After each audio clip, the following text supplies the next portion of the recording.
কথা বলবো না। আমি কথা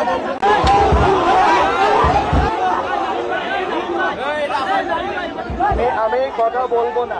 উপদেষ্টা মাহফুজের ওপর বোতল নিক্ষেপ, এর দ্বারাই বোঝা যাচ্ছে যে ছাত্রদের জনপ্রিয়তা আসলে কোথায় গিয়ে ঠেকছে।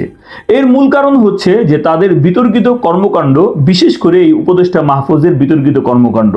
সে এমন কিছু কথাবার্তা বলেছে যার কারণে শুরু থেকেই জনগণের আস্থা তার কাছ থেকে একেবারে উঠে গেছে।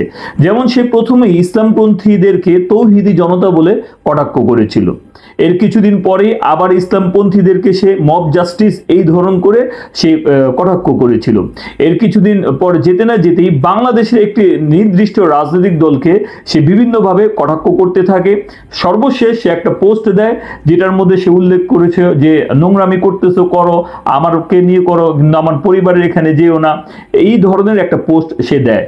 এর কিছুক্ষণ পরে আবার সেই পোস্টটাকে ডিলিট করে দেয়। তো উপদেষ্টা পদের মধ্যে বসে সে নির্দিষ্ট কোন একটা রাজনৈতিক দলকে কি থ্রেট দিতে পারে কিনা, এটা নিয়ে চতুর্দিকে ভীষণ সমালোচনা শুরু হয়।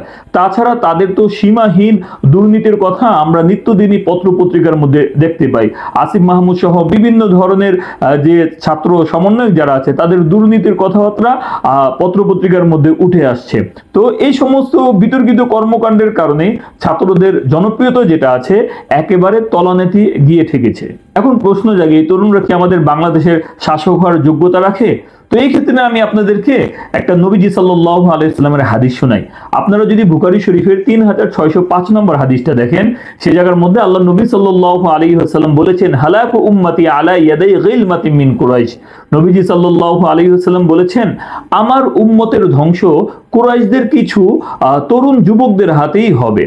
এই হাদিসের ব্যাখ্যায় ওলামায়ে কেরামরা বলেন, গিলমাতুন এটা গোলামুনের বহুবচন, অর্থাৎ এর দ্বারা হবে ওই সমস্ত তরুণ যুবকরা যারা একেবারে অনভিজ্ঞ হবে, নবযৌবনা হবে এবং তাদের বয়স একেবারে অল্প হবে, বিশেষ করে 40-এর কম হবে।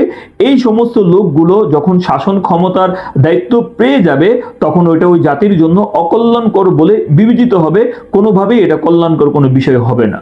এই জন্যই তো আমরা দেখতে পাই আল্লাহ সুবহানাহু ওয়া তাআলা যুগে যুগে যত নবী রাসূল প্রেরণ করেছেন প্রত্যেকটা নবী রাসূলদেরকে নবুয়তের দায়িত্ব দিয়েছেন 40 বছর। এর আগে কিন্তু কখনো কোনো নবী রাসূলদেরকে এই ধরনের দায়িত্ব কিন্তু দেননি। এর দ্বারাই বোঝা যাচ্ছে যে বয়সের পরিপক্কতা হওয়া এবং ভারত্ব আসা, গাঢ় হওয়া, এই ধরনের একটা বিষয়ের একটা প্রভাব রয়েছে। কিন্তু দুঃখজনক হলো বাস্তব সত্য আমরা দেখতে পাই এই সমস্ত তরুণরা একেবারে অনভিজ্ঞ, কার সাথে কিভাবে কথাবার্তা বলতে হয়, ডিল করতে হয় এটা তারা কিছুতেই জানে না, যার পরিণতি এখন এইভাবেই হচ্ছে। বিভিন্ন জায়গার মধ্যে তারা হেনস্থার শিকার হচ্ছে। এখন নবীজি সাল্লাল্লাহু আলাইহি সাল্লামের হাদিস অনুযায়ী তারা যদি আমাদের বাংলাদেশের শাসন ক্ষমতা যায়, কিংবা তারা যদি শাসক হয়ে যায়, কিংবা তারা যদি এই ধরনের জনগণের একেবারে অভিভাবকে পরিণত হয়, তাহলে এই জাতির জন্য আমি মনে করি এটা কল্যাণকর কোনো কিছু বয়ে আনবে না, এটা জাতির জন্য অকল্যাণকর বিষয় হবে। এই জন্য আমি মনে করি এই সমস্ত যুবকরা যারা আছে তারা যদি ক্ষমতার ধারে কাছে না থেকে জনগণের কাতারে থাকতো, জনগণদের পাশে থাকতো, তাহলে 24-এর আন্দোলনে যেরকম ভাবে এই সমস্ত যুবকদেরকে জনগণ সাপোর্ট দিয়েছিল, সর্ব অবস্থায় এই জনগণ তাদেরকে সেভাবেই সাপোর্ট করত। কিন্তু তারা এটা না করে আস্তে আস্তে যখন ক্ষমতার কাছে চলে গেছে, যখন জনগণের কাছ থেকে তাদের দূরত্ব সৃষ্টি হয়ে গেছে, তখনই তাদের এই পরিণত হওয়া শুরু করে দিয়েছে। তো প্রিয় দর্শক, এটা ছিল আমার বিশ্লেষণ। তো আপনাদেরও বিভিন্ন বিশ্লেষণ থাকতে পারে। তো আপনাদের যদি কারো কোনো বিশ্লেষণ থাকে, মতামত থাকে, তাহলে অবশ্যই কমেন্টে আমাদেরকে জানাতে পারেন, আমরা এগুলো নিয়ে গবেষণাও করতে পারি।